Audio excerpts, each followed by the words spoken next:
Dude, you should ask for a raise and dress better. The comment came loud, followed by laughter.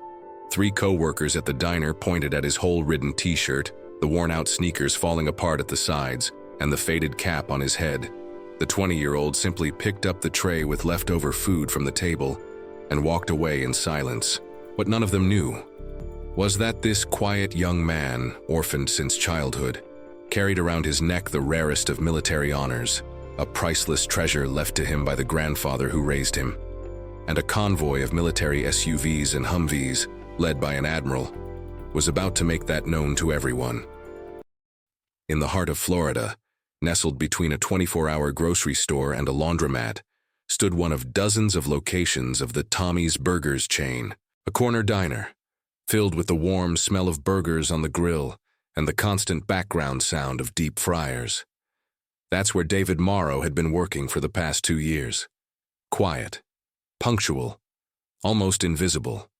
Every morning, right at 6 a.m., he arrived on foot, backpack slung over his shoulder, wearing worn-out clothes with a few holes, beat-up sneakers, and the same old navy blue cap covering his brown hair. David was 20 years old, but he carried the weight of someone much older. He had lost both parents in a car accident when he was 7. Since then, he'd been raised by his paternal grandfather, a former sailor with rough hands, few words, and old-fashioned values. His name was Walter Morrow. He served in 2 wars, and never bragged about either. Walter died of a heart attack when David was 18. From that day on, David was on his own. He got a job at the diner, rented a small room behind a house close to work, and had no one else around. He inherited 2 treasures from his grandfather: a worn-out U.S. Navy cap and a medal. One Walter had never shown in public, but always kept safely tucked away inside a weathered wooden box. On the day he died, he gave it to David.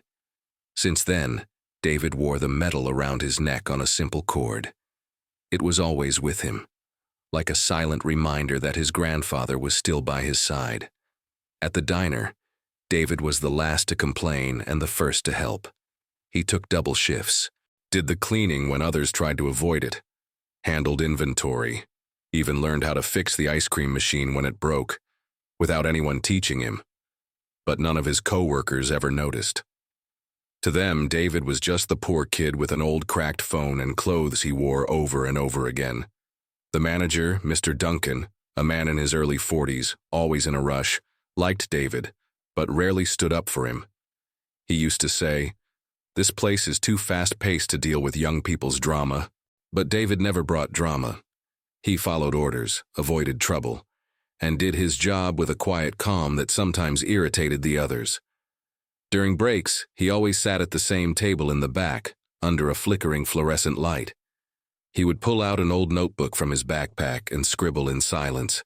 No one knew it was his diary, a place where he wrote down memories from hard days, words he needed to let out. On Sundays, his only day off, David visited the cemetery where Walter was buried, a small, simple stone grave. There he would clear away dry leaves, press the cap to his chest, and sit in silence for nearly an hour. Each morning before leaving for work, David stood briefly in front of the mirror, adjusting his grandfather's cap with care. A silent gesture of respect, a ritual only he understood. No one at the diner knew who Walter Morrow was. No one really cared about David. And yet, with every good morning, every welcome, in each small gesture, and every tray he picked up, in every table he wiped down with patience, there was kindness, and a story waiting to be seen. On a Wednesday, the sun came out weak. A warm breeze swept through the streets. The diner was having a quiet morning. David was wiping down tables outside when 3 co-workers started laughing. "Dude, you should ask for a raise and dress better." The comment came loud, followed by laughter. They pointed at his torn t-shirt, the worn-out sneakers falling apart at the sides, and the faded cap on his head. He didn't respond, just picked up the tray with leftover food and walked away silently.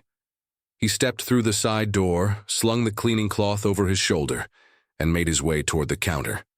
And it was right then, at that exact moment, The front door of the diner opened, and a tall man with white hair beneath a navy cap stepped inside without a word.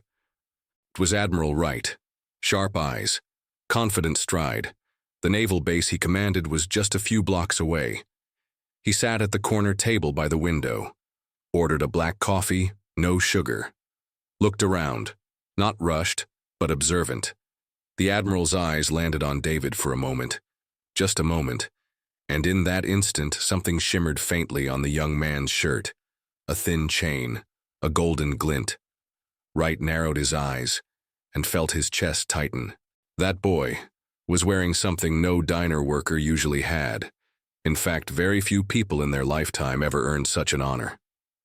David returned to the counter and kept working, washed the tray, straightened the ketchup packets. The faint reflection of the chain still moved lightly on his chest. "Hey, David." The voice came from Mason, one of the more senior employees, calling from across the counter. David looked up. "You forgot to clean table 4. David threw the cloth over his shoulder and walked to the empty table. Leftover bread, paper cups, sauce, and pickles scattered around. The table was just 6 feet from the Admiral, and while he cleaned, David felt the man's eyes on him, a silent kind of curiosity. He finished the task, gathered the cups, folded the cloth again. On his way back to the counter, Mason was already waiting. "Mr. Duncan's out today, so I'm in charge. That means you clean the bathroom too, got it? And fix that crooked trash can while you're at it. Can't believe you're the only one who doesn't see it." In the kitchen, 2 other employees chuckled. Eric leaned against the fridge while Kenny scrolled through his phone. David walked past them, heading to the back of the store, grabbed the bucket with bleach, changed into gloves, went into the bathroom, picked up trash off the floor, cleaned the sink, unclogged the drain. He walked out with sweat on his face, the strong smell of cleaning products clinging to his clothes. At the door, Mason stood waiting with a smug expression. "You were born for this, huh? Nobody cleans like you." David didn't respond. He walked past the dining area, heading to return the bucket. That's when Kenny called out, "Hey, David, is it true your grandpa was in the Navy?" David stopped. "I heard he was just a janitor." Eric laughed. "Why didn't you join too? Couldn't pass the fitness test?" The customers didn't hear it, but the co-workers did, and they laughed. Laughed like mocking David had become some kind of healthy routine, and their favorite one. David held the bucket, looked at them, said nothing, didn't defend himself. Just walked back to the front of the store. Half an hour later, the place got busier. A line at the register, kids running around, a delivery guy getting impatient waiting for change. The Admiral was still there. When the line finally thinned, he stood up and walked toward the counter. "Hey, you." Everyone looked over. David did too. Wright was pointing straight at him. "What's your name, son?" David wiped his hands on his apron and answered without hesitation. "David Morrow, sir." The Admiral looked surprised. "Morrow? Do you have a minute to talk?" David glanced around. Mason shook his head in disapproval, but David ignored it. "Yes, sir." Wright nodded. "Let's go outside. It's too noisy in here." David followed him out to the sidewalk. The sun had started to peek through the clouds. A light breeze moved between the cars in the parking lot. They stopped near the bench where delivery drivers usually waited between orders. The Admiral crossed his arms, looking David up and down, not with judgment, but as if searching for something. "I noticed your medal hanging on that chain," he said, straight to the point. "May I take a closer look?" David hesitated, then slowly removed the chain from around his neck. The metal shimmered faintly, its surface marked by time. The Admiral stepped closer. "Where did you get this?" "It belonged to my grandfather, Walter Morrow." This time, the reaction was clear. Wright took a step back, took a deep breath. His eyes changed. They grew more intense. "It can't be. I served with him. A great soldier. A great man. And that medal you're wearing is the Medal of Honor. It shows the kind of man your grandfather was. Very few ever receive such recognition." David stared straight at him. "Yes, he was a wonderful person. He raised me, taught me everything I know. I wear his cap on my head and his medal on my chest, so he's always with me." Admiral Wright reached into the inside pocket of his uniform and pulled out a small card. He handed it to David. "This is my direct contact. I need to check something. But I'll be back tomorrow." "All right," David replied, still unsure what this was all about. Wright turned and walked toward the black SUV parked on the street. The next day, close to lunchtime, David was cleaning the front windows of the diner. Mason had already given him enough trouble that morning to last the whole week. Then he heard it. Engines rumbling, tires on the pavement, car doors opening. He looked out the window, and for a moment, the world stood still. 3 black SUVs and 2 Humvees, and Admiral Wright in uniform, stepping out from the back seat of the lead vehicle. Behind him, several Navy officers and enlisted men. David froze with the cloth still in his hand. The other employees saw it too. Kenny's eyes widened. Mason dropped a box of paper. The Admiral entered first. The diner, full of people, fell completely silent. Wright stopped in front of David and turned to face the customers and staff. "This young man carries on his chest one of the highest honors a soldier can receive. It's not his, but he guards it and respects it, because the honor it represents doesn't die with the one who earned it." He paused, letting the words settle into the silence of the room. Mason stared down at the floor, ashamed. Eric and Kenny didn't dare move. The rest of the customers sat frozen, hanging on the Admiral's every word.